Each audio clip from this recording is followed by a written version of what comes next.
Let's start specifically talking about the points of your speech. Okay, so assembling ideas and brainstorming. Your textbook gives you a nice breakdown of what they call concept mapping.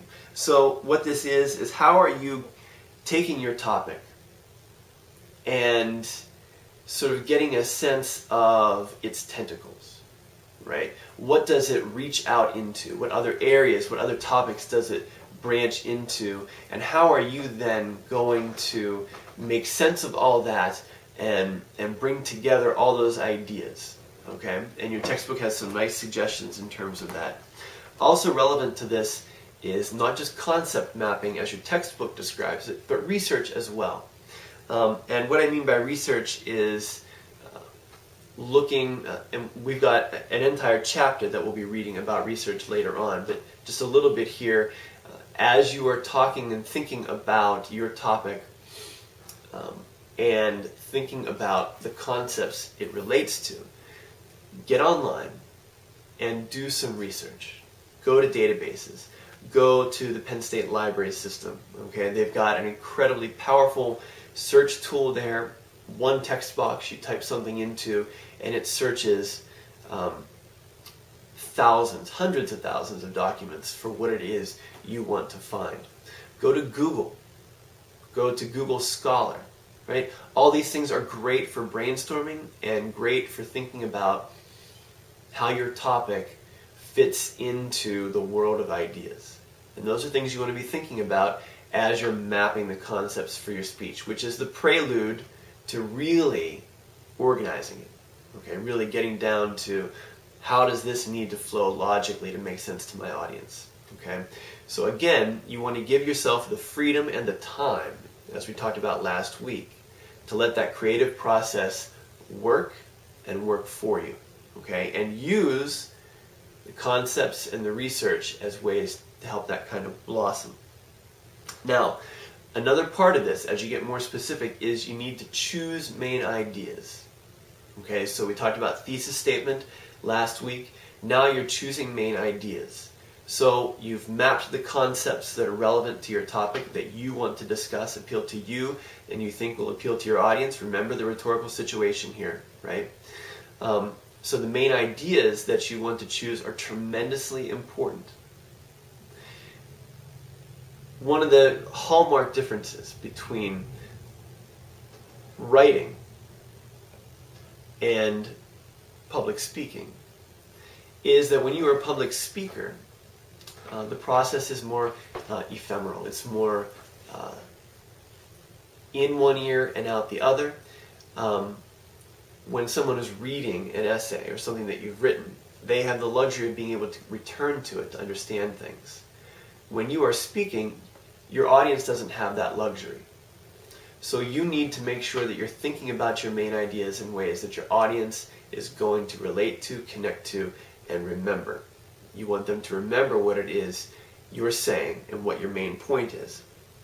So, when you're choosing main ideas, you need to choose ideas that support and develop your thesis statement.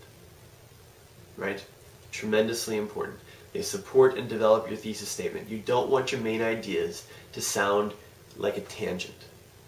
Secondly, you want your main ideas to be mutually exclusive.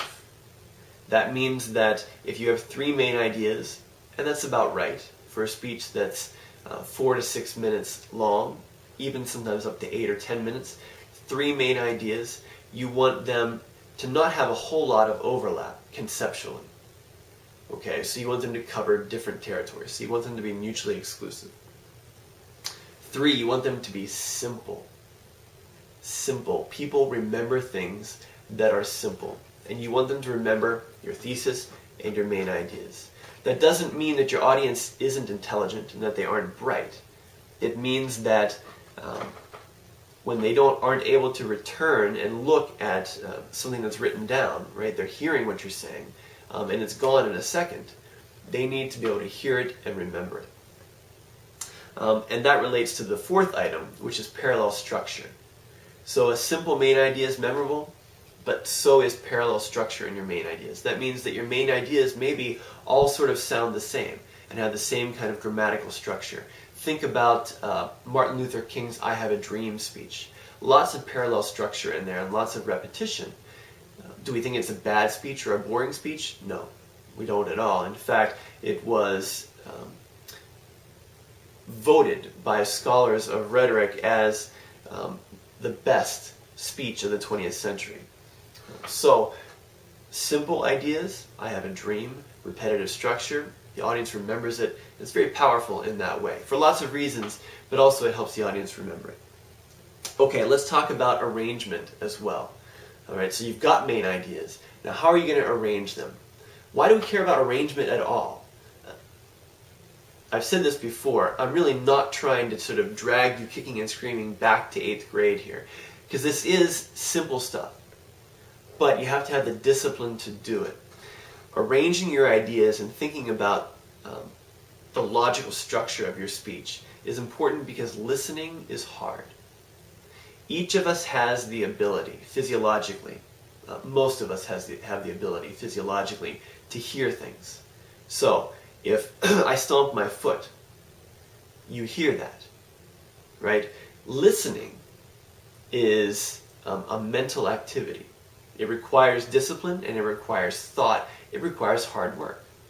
So when you are conscientiously arranging your speech and your main ideas and thinking about the logical flow, you're helping your audience listen to and remember what it is you have to say. I'm going to talk about some specific patterns here in terms of arranging your main ideas. Patterns assist in the memory. So patterns work well to help your audience remember what you're saying. Patterns engage the attention of your audience. If they hear something that's repeated again and again, or they understand that there's a chronological pattern happening here or a cause-effect pattern, they're more likely to remember that and to feel smart because they're recognizing it. An audience likes to feel in the know, right? And when they can understand what's going on, they feel like they're in the know. A lot of us tend to think that things that are predictable are boring and not good, right? And that may be true perhaps on your first date, right, with someone. But when you're giving a presentation or a speech, being predictable to your audience is a good thing, right? You want them to feel like they are in the know. There are, what your textbook talks about, are 5 primary patterns of arrangement. 1, chronological. That means you're beginning your speech at some point back in time and working forward into the future, right? Back to the future model, or vice versa, but somehow there's a time sequence related there. Spatial. That's kind of a geographical relationship, right? That you're talking about proximity. So you start by talking about things that are furthest away and ending up talking about things that are nearest to you. Or you could talk about it in terms of levels of government, right? You talk about local government, that's the level of government that's closest to you, and the federal government or even the United Nations at the international level is sort of furthest away from you. That's a kind of spatial pattern of arrangement. There's the cause-effect, which I think is pretty self-explanatory, but your textbook talks about it. There's the problem-solution model, okay, which you talk about the problem and then you introduce a solution to it. And we'll probably talk a little more about that when we get into the persuasive speech. And then there's the more general topical model, where each of your main ideas addresses a more mutually exclusive topic, right, that's in there. So that's an important part of your text. Next, we're going to talk about outlining. Now, I know you're probably rolling your eyes into the back of your head and thinking, oh, really? Do we have to talk about outlining? In my experience in 12 years of teaching, this is tremendously important stuff. Outlining and having the discipline, the mental discipline, to sit down, put your ideas down on paper, making sure that the logical flow makes sense, makes a huge difference. So, you may be tired of hearing about outlining, but you're going to hear it a lot more from me, because outlining is just a basic, fundamental tool. After years of writing, I still make outlines anytime I write something. Whether it's a speech or an essay, it's fundamental to helping me make sense of my own ideas. And I'm always changing and adapting that outline as I write. But it is a roadmap for me, right? I want you to think about your outline as the skeleton of your speech, okay? If you don't have your skeleton, you're in big trouble, okay? Now, the flesh and the sinew isn't there yet, right? You're going to add that later on. But that outline gives you the basic structure that keeps everything together and gives it a core, right? A hard, solid core to hold on to.